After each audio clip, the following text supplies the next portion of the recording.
Thank you very much, and welcome to this August edition of the Journal Club.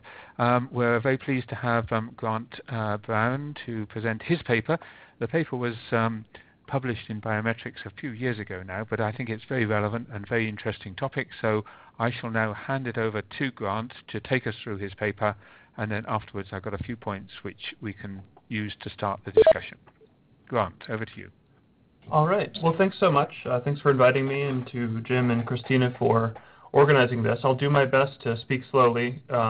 If there's any trouble with the audio, or if I pick up my usual bad habit of talking far too quickly, feel free to put something in the comment box and I'll try to slow back down. The talk and the paper it's based on are titled An Empirically Adjusted Approach to Reproductive Number Estimation for Stochastic Compartmental Models, a Case Study of 2 Ebola Outbreaks, which is a bit of a mouthful for what I've really come to see as a fairly straightforward idea. And it's my hope that even if your particular application doesn't exactly relate to the problem that we're studying here, that the basic idea of using this expectation technique to get a reproductive number in a stochastic compartmental model may be of use to you. So to start off with, let's see if I can advance the slide. There we go. To start off with, I'll introduce the model that we were using in this paper. It's a spatial SCIR model. Given that everyone chose to attend this talk, I assume that there's some familiarity with compartmental modeling techniques, but we will define them briefly.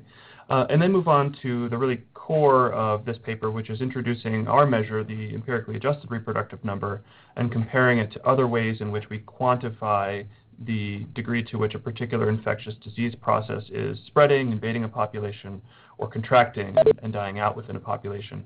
And then really briefly, we'll give a couple of the sort of visual examples that were highlighted in the paper, and then open it up for discussion and any questions that folks may have. So this work came out of our efforts to fit and interpret stochastic compartmental models. And for those of you who don't know, or who are a little bit rusty, these models are a way in which we take a disease process, which is of course quite complex, and then divide it for the purposes of modeling into a set of discrete states. So the models that we'll be talking about are SEIR models, and that's pretty typical of compartmental modeling techniques. They're known by whatever acronym describes the disease states that they posit. So in our case, that's susceptible, exposed, infectious, and removed, and we'll define those more precisely in one of the next few slides. Interestingly, these techniques were first implemented a long time ago. Just about every paper that you'll see on this topic will cite Kermack and McKendrick using systems of ordinary and partial differential equations. In other words, deterministic mathematical type models to describe these infectious disease dynamics. In the time since, especially as our computing abilities have increased, stochastic formulations have become more common. In IBS, I would imagine that many folks have a preference for describing these kinds of complex chaotic processes using stochastic language.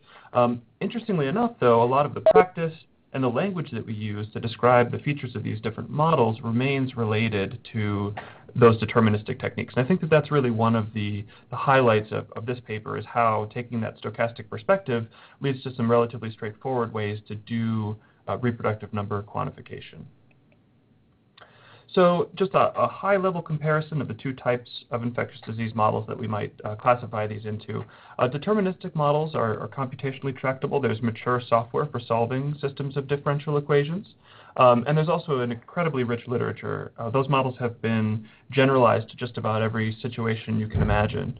Stochastic models, on the other hand, are often seen to deal better with small samples and chaotic processes. I mean, an infectious disease may behave in a relatively chaotic way, especially when the sample sizes are small. There are a lot of things that are unknown. There's a lot of variability, and so those deterministic equations don't always do the best job of describing those disease dynamics. In addition, and sort of close to my heart, by taking the stochastic approach, we have a full probabilistic framework, meaning that we can perform formal statistical inference and quantify our uncertainty about whatever it is we'd like to estimate. It's also a very natural framework in which to incorporate multiple data sources, and from that perspective, I'm thinking specifically of the hierarchical Bayesian approach that I tend to favor. On the other hand, These models are incredibly computationally intensive. They have a large, discrete, latent space. And so actually a lot of our follow-up research is focused explicitly on that computational component. So next I'll really briefly define the class of models that we're talking about and first introduce some notation. So the models that we're focused on here are discrete both in time and in space. So we define a temporal index, Ti, and a spatial index, Sj. And then for convenience, just about everything that we have in these models that varies over both space and time is going to be organized into a T by N matrix. So each column of that matrix is going to give a time series for whatever quantity we happen to be describing. So the first quantity that we're interested in is probably the data, and we often assume in infectious disease, although this is certainly not required to be the case, that the data we observe comes from some sort of a surveillance effort and relates to either the newly infectious individuals, folks who are newly showing symptoms, for example, is often a good proxy for that, or newly removed. So, for example, if we have mortality data on a disease, we may observe through some sort of a death registry the newly removed cases. So our data is Y, it's one of those T by N matrices, and we relate it in some way to some feature of our model, either the new infectious, that's I star, given here, or the newly removed, R star, given here. For the purposes of this talk, let's just assume that we're exactly observing that, so that would be an identity data model, although you can certainly make all sorts of other assumptions about how the data that you actually observe is related to the underlying data. So the core of this model is the temporal process, sort of how the disease progresses in the population. And we start by defining the initial state of the system. So those are N vectors, giving the number of susceptibles, S, the number of exposed, E, infectious, I, and removed, R, at each spatial location. Susceptible meaning someone is able to contract the pathogen of interest, exposed meaning that they have contracted the pathogen but are not yet capable of transmitting it to others. I for infectious meaning someone is capable of transmitting that infection to others, and R for removed indicating that either someone has been removed from the infectious population due to mortality or recovery with immunity. So given that initial state, we have a set of difference equations that allow us to update the state at each time point.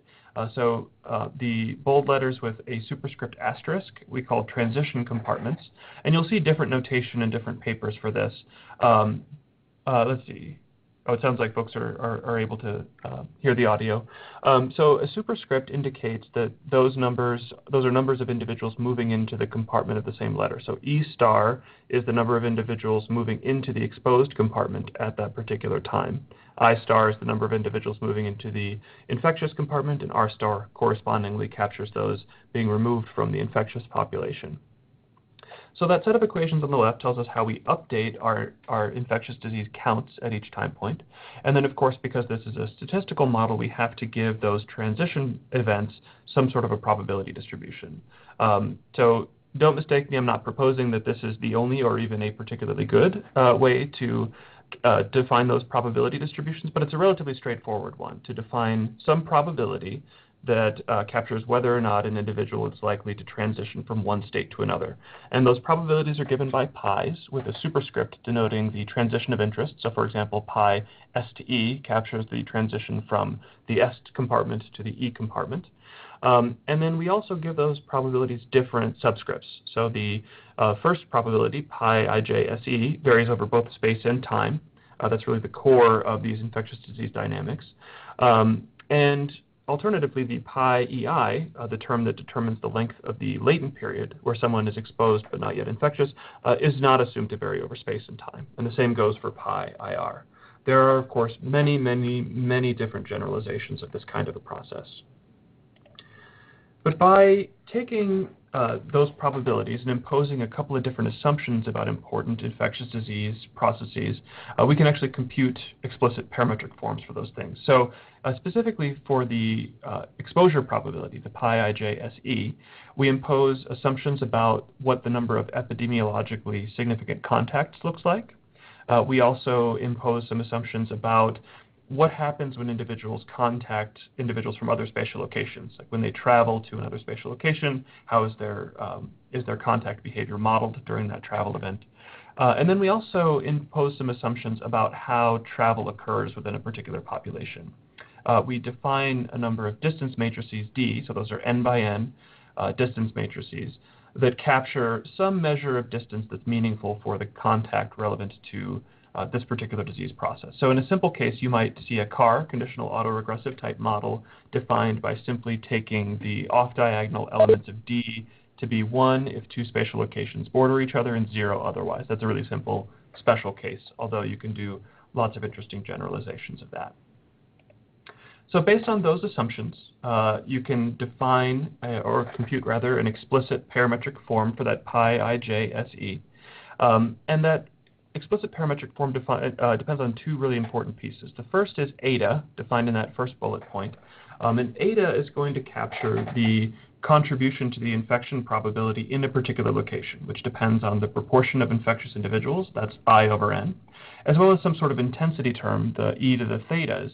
And those thetas are an interesting parameter. They capture both the contact rate as well as the infectivity of a particular pathogen, which for most diseases, in most contexts where we have surveillance type data, they're not going to be separately identifiable. So the second component is on the right-hand side of that first equation, which is where those etas are actually mixed using those distance matrices. So we have this contact intensity in a particular location, and then our distance structure tells us how we expect that to contribute spatially to the overall exposure probability. So I know we're moving fairly quickly, but the main point is that given some fairly standard assumptions, we can compute these probabilities. We can further generalize that by letting the intensity process be related to covariates. That's very common. So if we have interventions or if there are demographic factors that explain contact, we can let that enter the prior structure of those thetas. And we also define a parameter model that I'll gloss over for now, except to say that we're assuming a very simple form for the latent and infectious periods, namely that there's a constant probability at each time point that a person will transition out of them, giving rise to a geometric membership time in those compartments. Okay, so with that out of the way, because that's really going to vary from case to case depending on the problem that you're interested in, we can get to reproductive numbers, the core of the paper. So the basic reproductive number is the expected number of secondary infections caused by a single infectious individual in a large, entirely susceptible population. Concept has a long history, and it's been calculated in many different ways for many different models, and it's often noted for its thresholding behavior. As infectious disease statisticians or epidemiologists, we want to look at a particular disease and see how likely it is or how quickly we expect it to invade a population. If R0 is greater than 1, then we expect a pathogen to invade a population. If it's less than 1, or if it can be brought to a value less than 1, we expect the disease to die out. And this reproductive number can also be thought of as varying over time. If you think back to those covariates I mentioned a moment ago, as soon as we allow our intensity process, the contact rate and infectivity, to vary over time or space or some other index, then in fact we don't have a single reproductive number. We have potentially many reproductive numbers. So if we think of the simplest special case of the model that we were talking about just a moment ago, that is a case in which we have a single spatial location and only one intensity parameter, so the design matrix of those covariates for the intensity process is just a vector of ones, and we define a single scalar parameter beta. This puts us in the frame of reference for a model considered by Oleson and Finkelstead, or actually a simplified version of a model considered by Drs. Oleson and Finkelstead in 2006. And the reproductive number in that case for that SEIR model was computed to be e to the beta over gamma IR, which makes sense because e to the beta is the estimated infection rate, and 1 over gamma IR is the mean of the infectious time, so how long we expect an individual to remain infectious. So if you take how long we expect somebody to remain infectious and you multiply it by the infection rate per time, you can reasonably expect that to give you the expected number of secondary infections caused by a single infectious individual. So that's how we compute the basic reproductive number in this context. As I mentioned, you can generalize that over time, but that's not the only generalization. So the R0T generalization over time is taken by simply replacing that e to the beta with e to some linear predictor, where you choose the values of x in the linear predictor to match whatever context is of interest for that particular calculation.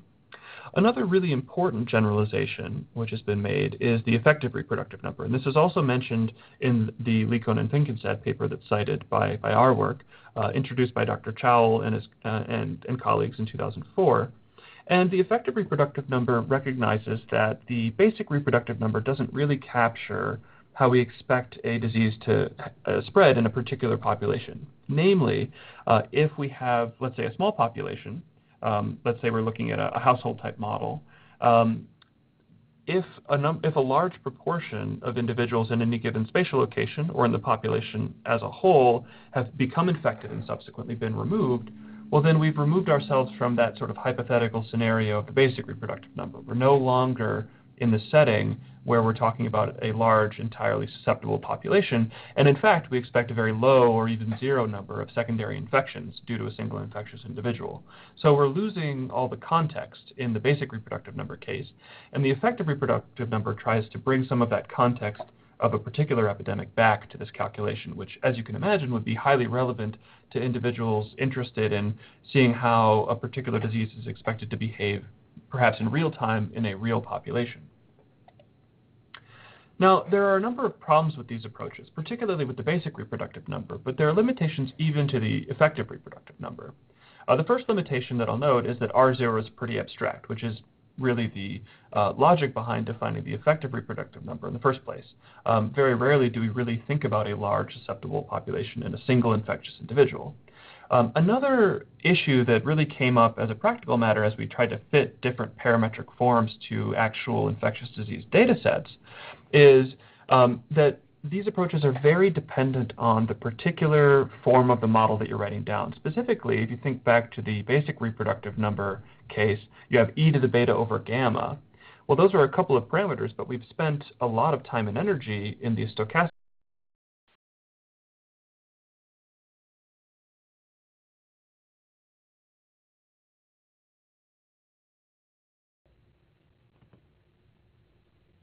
the scaling factor for the effective reproductive number.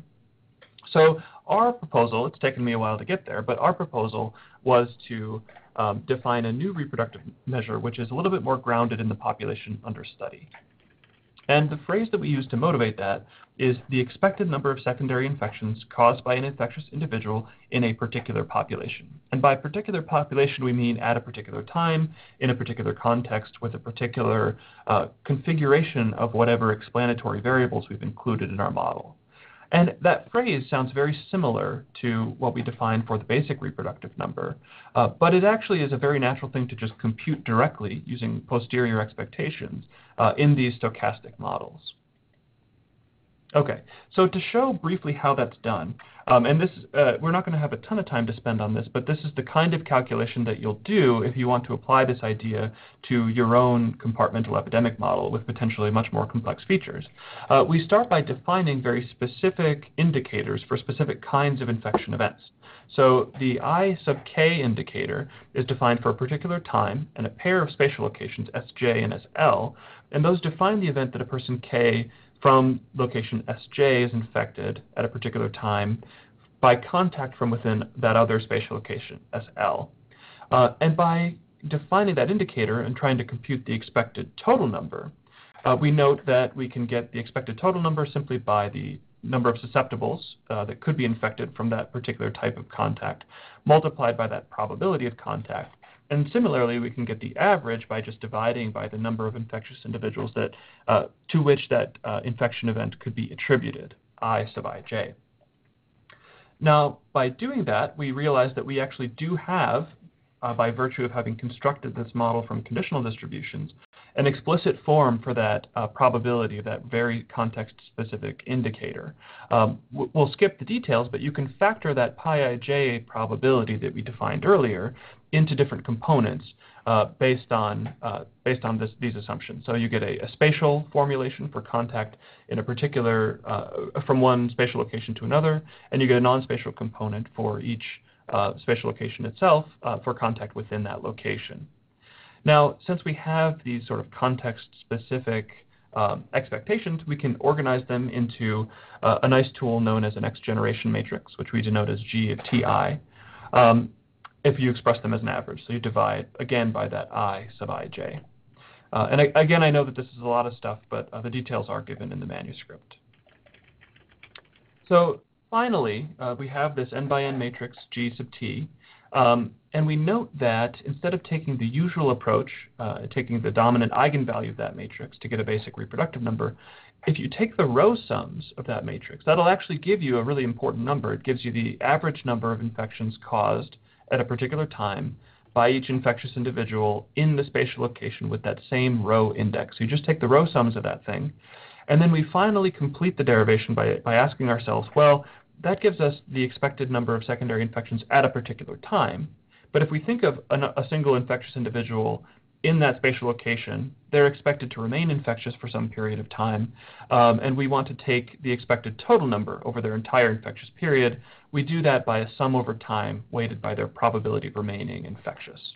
And that is the completed derivation for what we're calling, somewhat verbosely, the empirically adjusted reproductive number.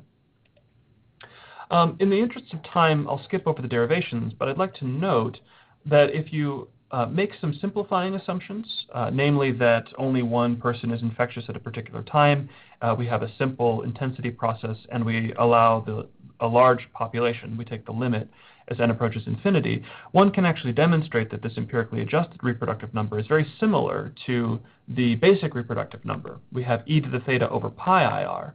So the main difference from the basic reproductive number is that we have replaced the exponentially distributed compartment membership time in sort of continuous time with the geometrically distributed compartment membership time, so a discretization of that temporal process. But other than that, you can see that we can recover a very similar idea and explicitly quantify what simplifications we're making in order to do so.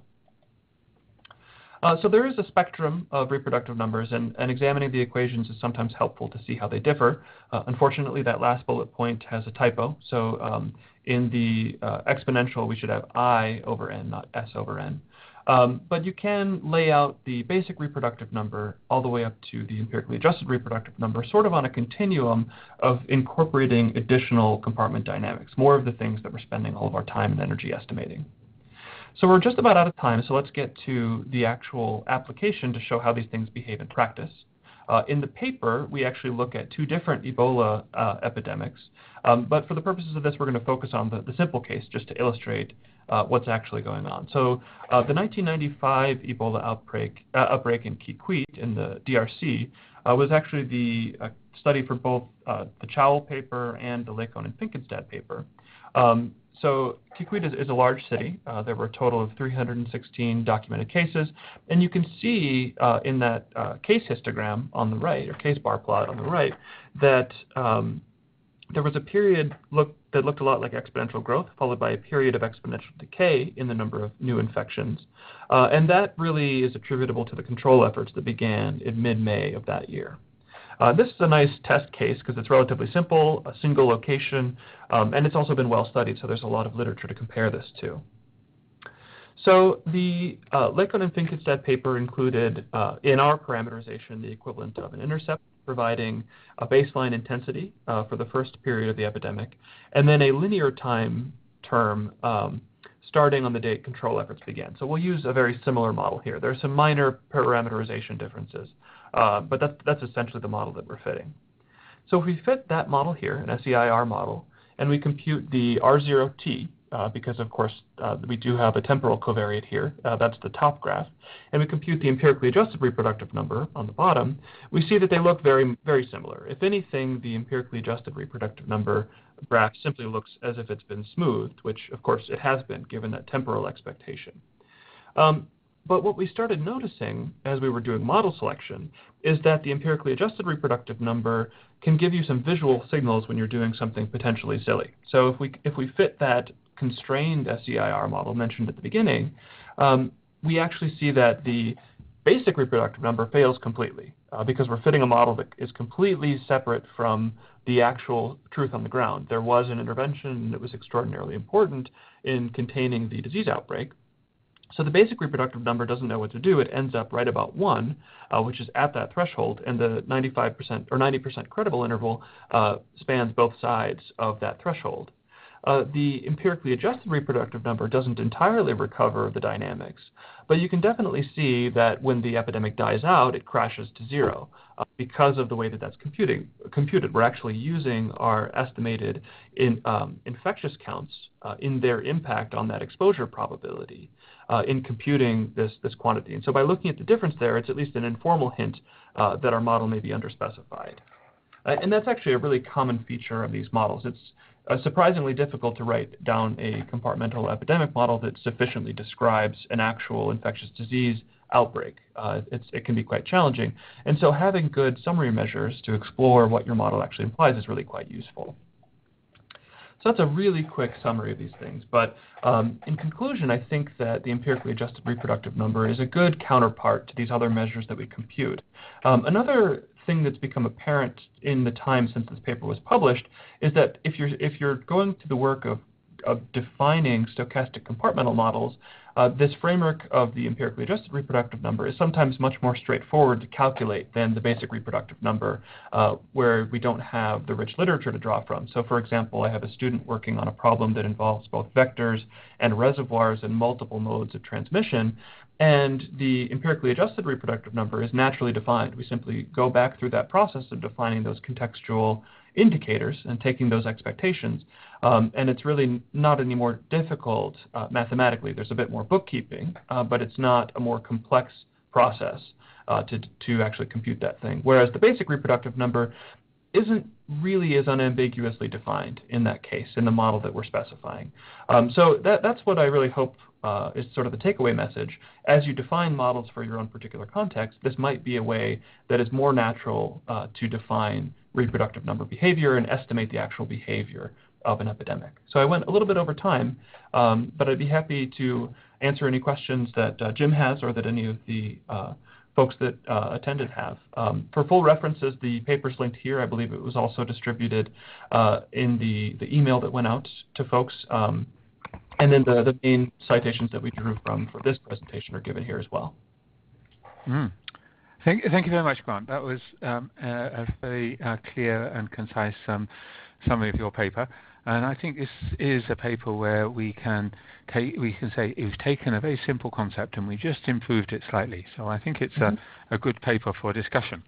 I am going to present a few sort of like discussion points. I have to apologize for the fact that we haven't got an expert discussant for this, and I put these few points together over the last few days.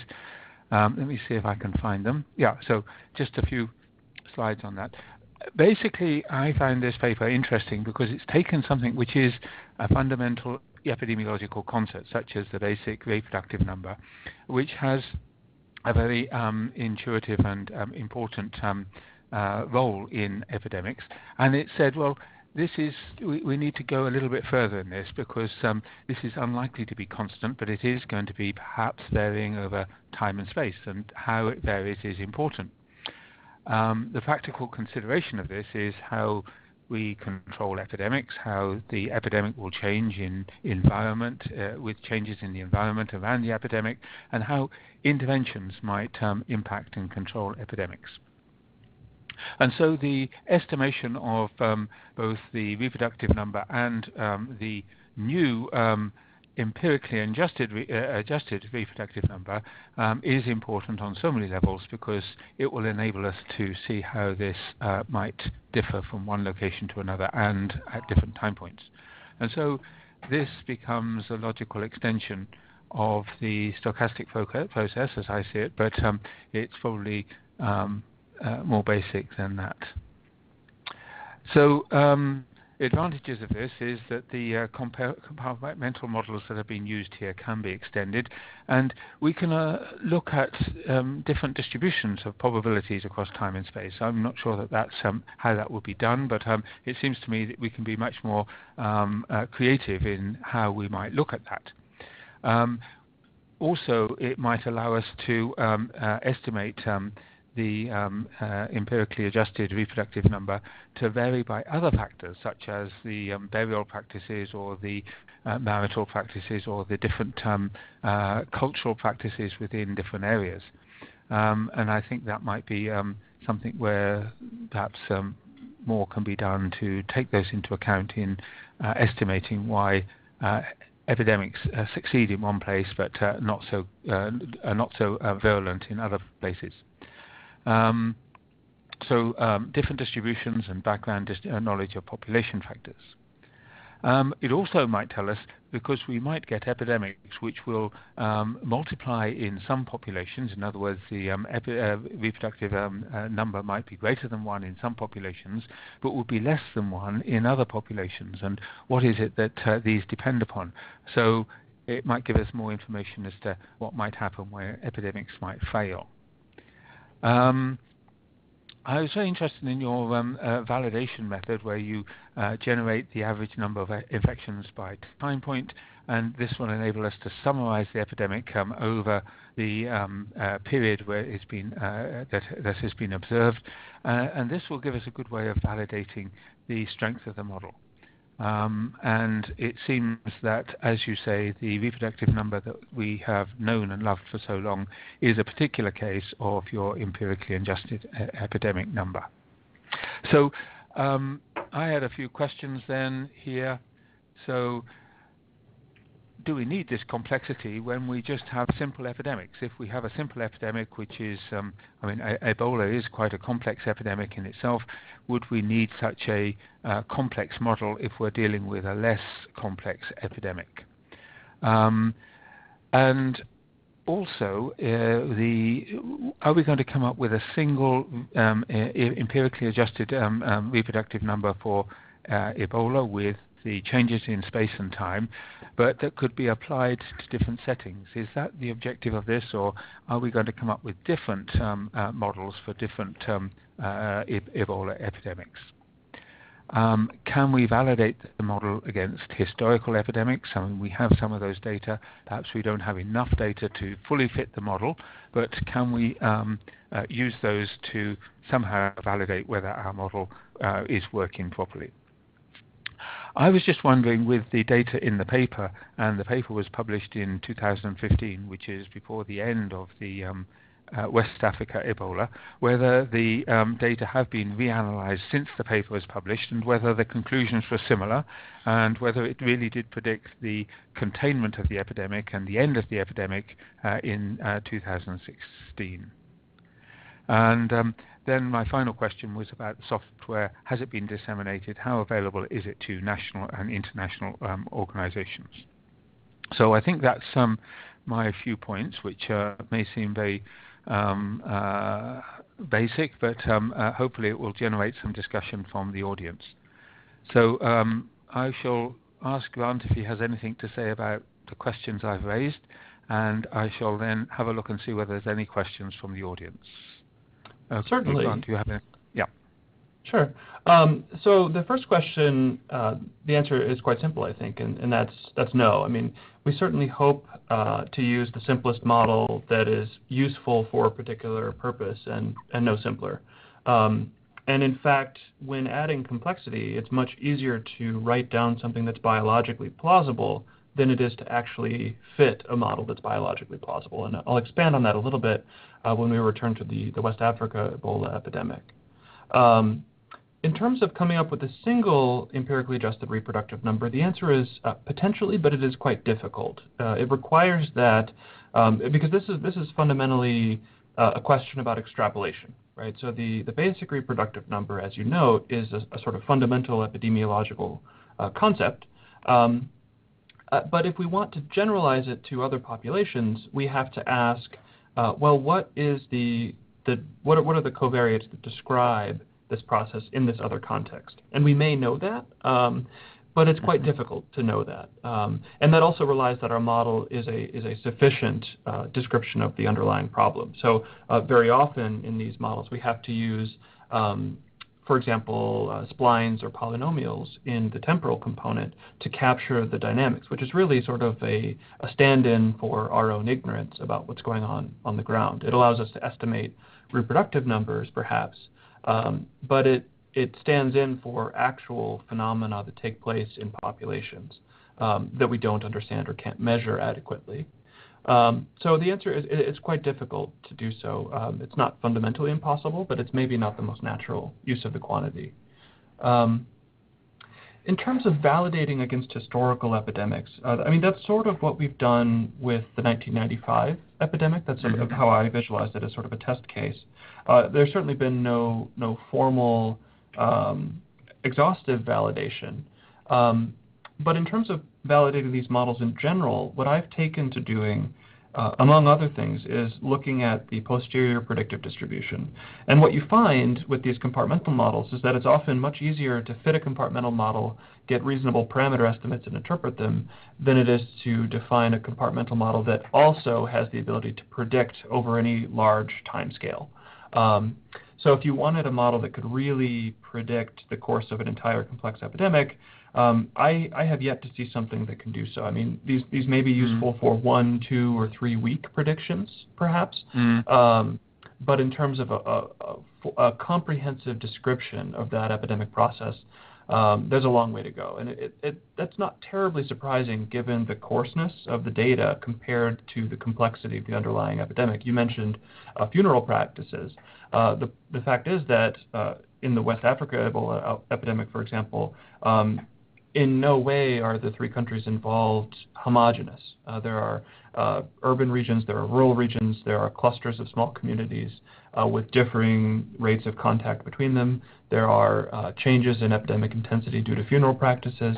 There's an interaction with public information campaigns. So the truth on the ground is so extraordinarily complex compared to the numbers that we get at a sort of 30,000-foot view surveillance effort that validation, we have to sort of limit our goals, I think.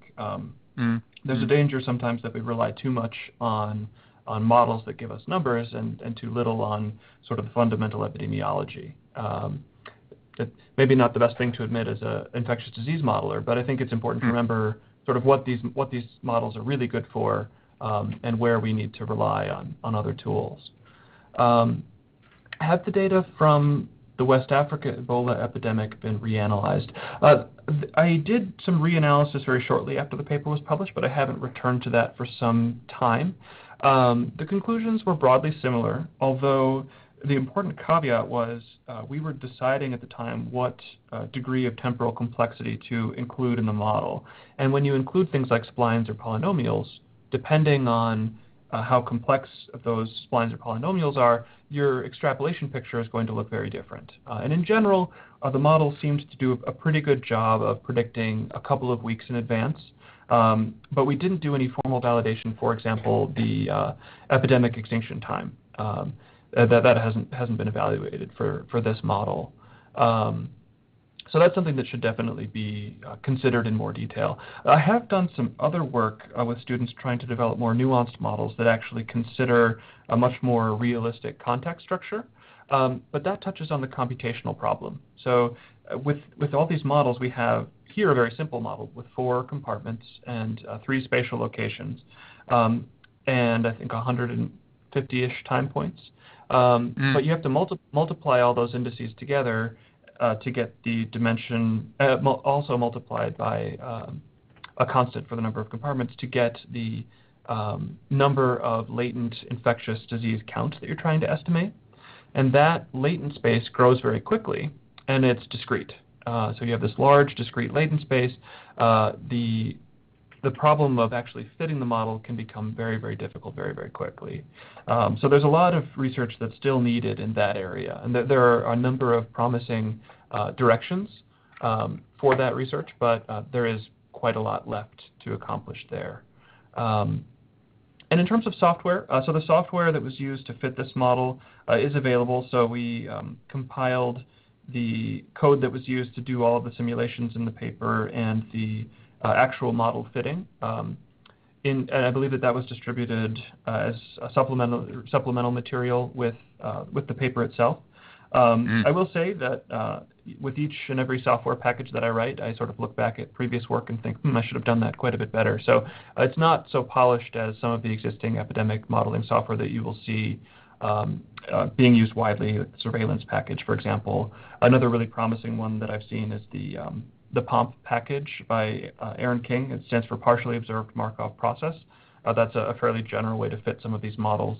And then I've developed some software to fit these models using approximate Bayesian computing, which is quite a bit faster than the MCMC-based software that was used in this paper as well. So there are options out there, but there's a lot of work left to do to make these models easy to fit. And I think that there are some sort of fundamental computational leaps that we're still sort of working on to try to make that more applicable without a lot of deep sort of statistical computing expertise.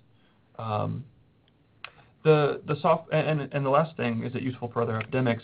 That depends on whether or not the SEIR structure is useful for other epidemics, which depends on whether or not the latent period is reasonable to assume, whether or not there are other compartments that are missing. So we're working on some diseases now that involve an asymptomatic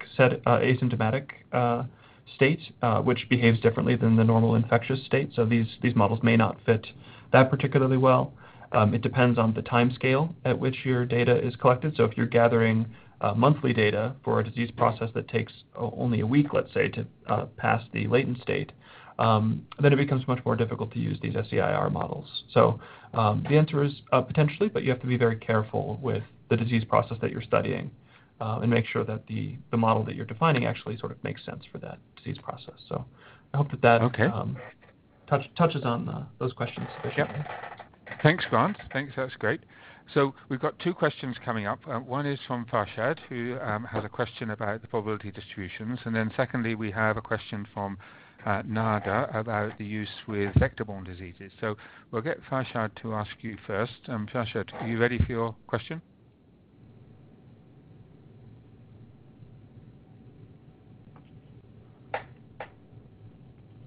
Are you there, Farshad? Can you unmute your mic, or do you want me to do that? He's unmuted.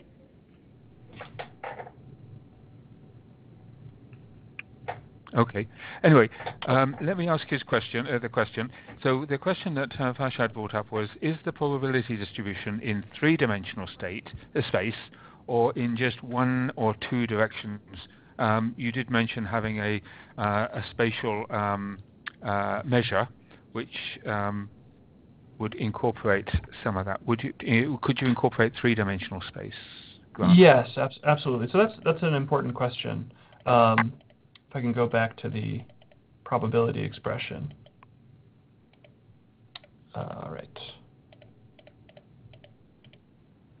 So the way that we define this process, if you're thinking three-dimensional space in terms of there being three spatial locations, that means that all of our compartments have three columns. So they're n by 3 matrices. And this probability, the πij/se, is in fact different for each location, both because each location will have a different proportion of infectious individuals, as well as because the covariates may differ from location to location. And finally, this probability, it's almost sort of a convolution of those intensities at each location. The probabilities are impacted both by a component that happens within a spatial location and a component that happens between. Now that's one aspect of dimension that's important. The other aspect of dimension is to ask, well, what is the dimension of the parameter space that drives those probabilities? And really that depends on the number of covariates. So you have an intercept and then some number of covariates that enters the e to the theta component. And then you'll also have some number of spatial autocorrelation parameters. Those are the rho sub z terms. So as those increase, you'll have more parameters. You're also conditioning on some information here. So you're conditioning on whatever the values of your covariates are in the usual way that we do with linear predictors, as well as the structure of those D matrices. So we're actually imposing a fairly rigid, although somewhat rigid, somewhat flexible, in that we can introduce multiple distance metrics, but we do have to introduce that distance structure, and then there's a single parameter per distance component. So you can have spatial structures of varying complexity depending on the ability of your data to support estimating those things. So there's we do have three different probabilities, but there may be three or more different actual parameter dimensions that drive that probability. Okay, thank you. Is that Farshad? Does that answer your question? So let's get Nada to ask her question now. Are you able to talk, Nada?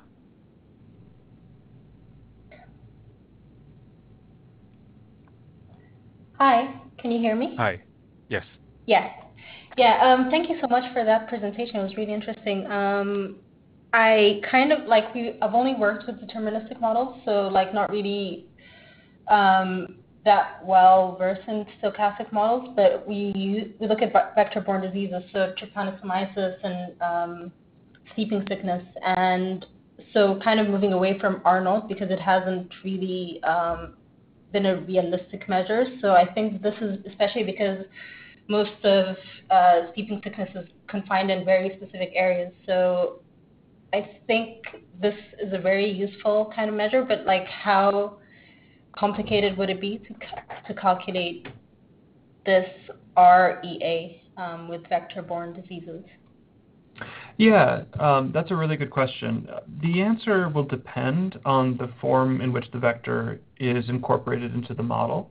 It can certainly be done. We're currently working on that in the context of visceral leishmaniasis. And what it may require, depending on the disease, is for you to think a bit more carefully about these indicators. So in the non-vector case, we have this context-specific indicator.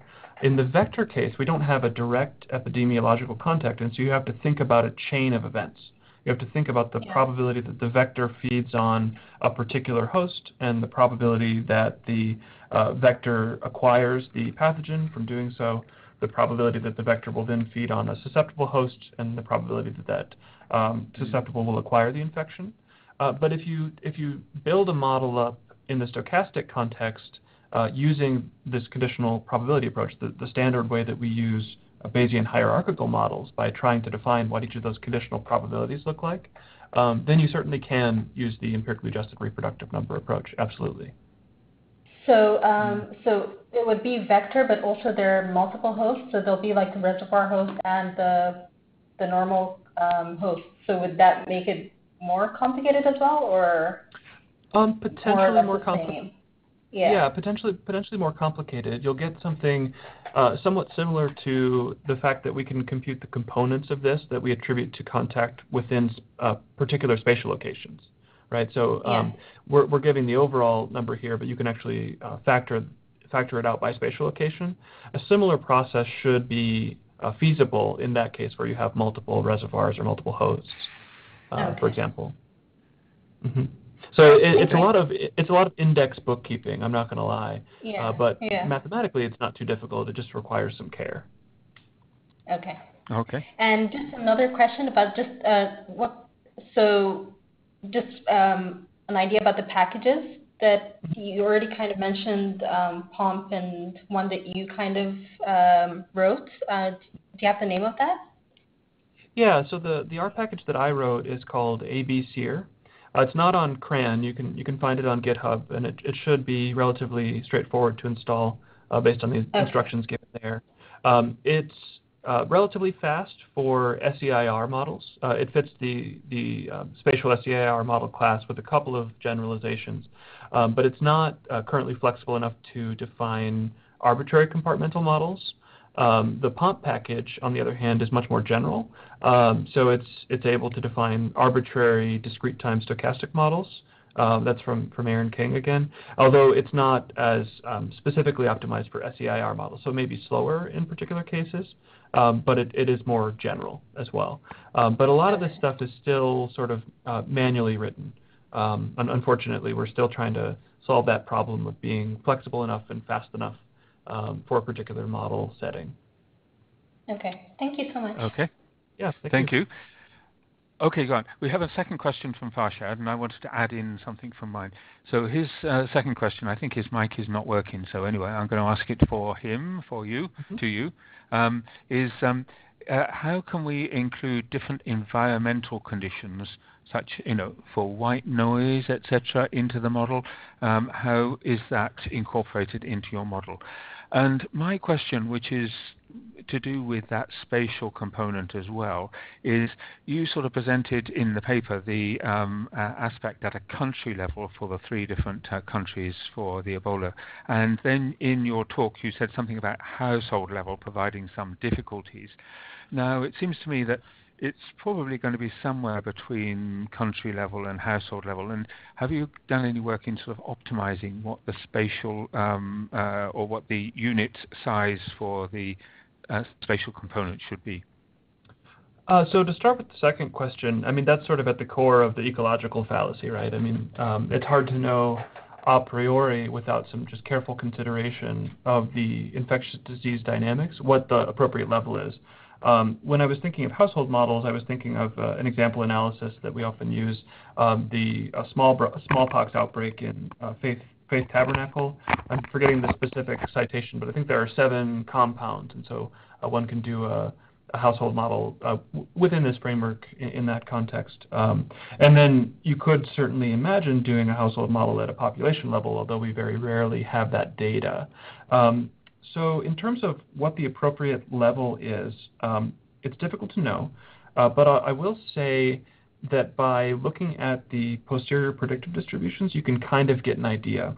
And so as an example, in the West Africa Ebola outbreak that's of interest here, if you look at the cases in Guinea, there's a very long, slow growth in cases that doesn't fit an exponential growth model at all. And that's really best explained by the spatial heterogeneity that exists in Guinea. And so incorporating a more nuanced spatial structure there would be the most plausible way that I'm aware of to try to account for that. But I'm unaware of a sort of more general or theoretical way to approach that problem. It's one of the fundamental issues that we face with all types of spatial analyses. So then for the previous question, in terms of including environmental conditions, so white noise specifically, I think of that more in a deterministic model context. If there's if you have a stochastic differential equation, for example, to account for a noisy process. So we don't explicitly cast it in those terms, but you certainly can incorporate environmental covariates. So if you have a measure describing it per spatial location, you can incorporate that as a covariate. And there is a stochastic component introduced by estimating the associated parameter. If you're not sure what the environmental component is, you can certainly include indicator functions or dummy variables to capture some systematic difference between the locations that you're studying, although you very quickly get into sort of model selection problems, just like you would with any regression type problem. So there are certainly lots of things that you can do, but as specified here, we don't have a direct counterpart to the white noise that you might introduce in like a stochastic PDE model. Okay, excellent. Good, thanks for that. We've got time for a final question if anyone has anything that they would like to say here. Any questions from the audience?